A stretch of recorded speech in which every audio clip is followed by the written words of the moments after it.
நிமிடம். தன்னைத்தானே சுற்றிக்கிறதுக்கு 23 மணி 56 நிமிடம். ஸோ அதே மாதிரி மற்ற கோள்கள் எந்தெந்த கோள்கள் வந்து எவ்வளோ நேரம் சுற்றி வருது அப்படின்னு கேட்குறாங்க. புதன் வந்து இப்போ சாட்டர்டேலேருந்து கவுண்ட் பண்ணிங்கன்னு வச்சுக்கோங்களேன். Saturday, Sunday, Monday, Tuesday, Wednesday 5வது நாளாக வரும். ஸோ 58.65 அப்படின்னு ஞாபகம் வச்சுக்கோங்க. வெள்ளி வந்து 243. ஓகேவா. அடுத்து பூமி வந்து நம்ம 24 ஹவர்ஸ் கொஞ்சம் கம்மி 23.93. செவ்வாய் நம்மளை மாதிரியே தான். ஸோ 24.62.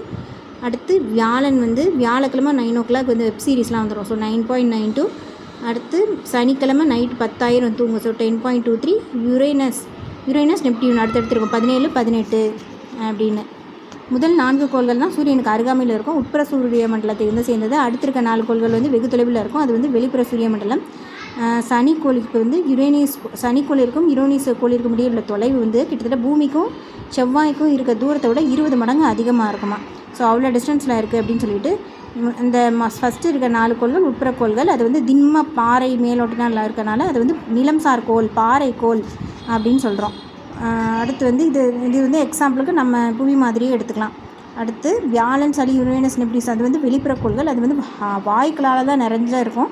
ஹைட்ரஜன் ஹீலியம் தான் நிறையா இருக்குது. ஸோ அதனால் வாயு பெருங்கோள்கள் அப்படின்னு அதை சொல்கிறோம்.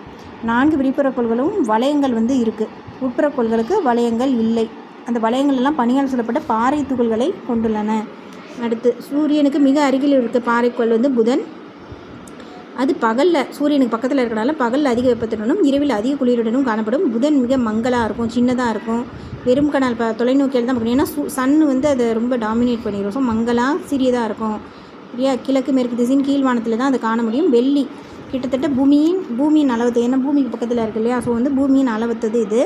சூரிய மண்டலத்தில் காணப்படும் கொள்ள அதிக வெப்பநிலை கொண்டது. ஏன்னா வெள்ளிக்கிழமை ஆனாலும் எல்லாருமே விளக்க ஏற்ற ஆரம்பிச்சிருவாங்க. ஸோ அதிக வெப்பநிலை கொண்டது. மிக வெப்பம் அதிகமாக இருந்தால் பிரகாசமாக தான் இருக்கும். ஸோ வந்து இது வந்து எதிர் திசையில் சொல்லுங்க. ஸோ கோயிலில் போய் உருண்டு கொடுக்குறவங்க ரிவர்ஸில் வந்து உருண்டு கொடுப்பாங்க சில பேர். அதே மாதிரி எதிர் திசையில் சுழற ஒரே கோள் வந்து இது தான். சரியா.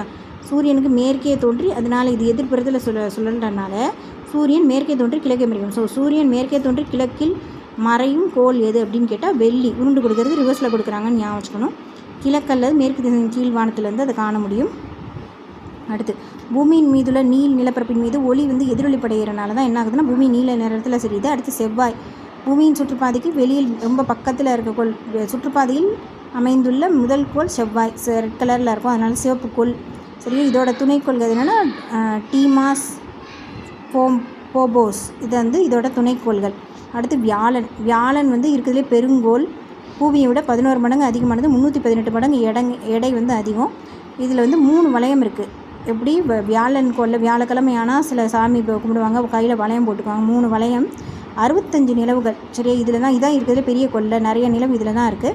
இதில் இருக்கிறதுலே பெரிய நிலவு வந்து காணிமேடு. இதுதான் சூரிய மண்டலத்திலேயே மிகப்பெரிய நிலவு. காணோன்னு தேடவே முடியாது, பெரிய காணிமேடு.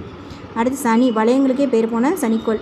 சரியா. சனி வந்து மஞ்சள் கலரில் இருக்கும். சனி பகவானுக்கு முன்னாடி இந்த நெருப்பில் போடுவாங்க. மஞ்சள் கலர் துணியில் தான் வந்து இந்த இதெல்லாம் வச்சு போடுவாங்க. ஸோ மஞ்சள் அப்படின்றத ஞாபகம் வச்சுக்கணும். வியாழனுக்கு அடுத்து 2வது பெரும் வாயுக்கோள் இது தான். சனி அதில் 65னா இதில் 60 நிலவு இருக்குது. டைட்டன் அவெஞ்சர்ஸ் படத்தில் டைட்டன் வரும் தெரியுமா, அந்த நிலவு தான் இதில் வந்து பெருசு. சனியில் பெருசு டைட்டன். இது வந்து சூரிய மண்டலத்தில் மேகங்களுடன் காணப்படுகிற ஒரே நிலவு இது தான். என்ன மேகமாக அந்த படத்தில் கூட கிடையாது. கிளைமேக்ஸில் வில்லன் வர முன்னாடி, தேனோஸ் வர முன்னாடி எப்படி மேகமாக கூடும். ஸோ மேகங்களுடன் கூடியது அவங்க டைட்டனில் தான் நின்றுட்டுருப்பாங்க. ஸோ டைட்டன் மேகங்களுடன் கூடியதுன்னா இதுதான். சரியா. அடுத்து இது கனமற்றது, வெயிட்லெஸ்ஸாக தான் இருக்கும். யுரேனஸ் வந்து ஒரு குளிர்மிகு வாயு பெருங்கோள். ஏன்னா லாஸ்ட்டில் இருக்கல. இது வந்து யூ பார்த்தாலே தெரியும். நடுவில் ஒரு கம்பியை போட்டோம்னா கண்டபடி சுற்றும்ல. ஸோ சுழலச்சை வந்து சாய்ந்த சுழலச்சை கொண்டது, உருண்டோடுவது போல் தெரிகின்றது. அதனால் இதோட அசாதாரண சாய்வின் காரணமாக இது கிட்டத்தட்ட பகல் 42 ஆண்டுனா இரவு 42 ஆண்டு, 42 ஆண்டுக்குரு தான் வந்து எல்லாமே வரும். அடுத்து நெப்டியூன் இருக்கிறதுலே லாஸ்ட்டு பச்சை நிற விண்மீன் போன்று